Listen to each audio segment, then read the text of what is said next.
ஆலோசகர்கள் இவங்களோட குணம் திறமை பற்றி பார்த்தோம். இன்னும் ஒரு சில விஷயங்கள் தெரிஞ்சுக்குங்க. நல்லா ஒரு ஆலோசகர்கள் நிறைய பேர்த்துக்கு அறிவு சொல்லக்கூடியவங்க.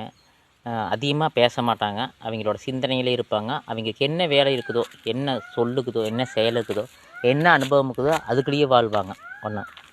ஒன்று பார்த்திங்கன்னா, நிறைய பிரபலங்கள் நிறைய பேர் பார்த்திங்கன்னா நார்மலாகவே பிரபலங்களோட ஒரு செல்ஃபி எடுக்கிறது, பிரபலங்கிட்ட போய் பேசுகிறது, இப்படி எல்லாருமே சினிமாவில் இருந்துட்டு என்னென்ன பிரபலமாக இருக்கிறாங்களோ எல்லாத்துக்கிட்டமே போய் நின்று பேசுறது, செல்ஃபி எடுக்கிறது, இதெல்லாம் நிறைய பேர் பண்ணுறாங்க. அதெல்லாம் பண்ண மாட்டாங்க நிறைய ஆலோசகர்கள், பெரிய பெரிய ஆலோசகர்கள்.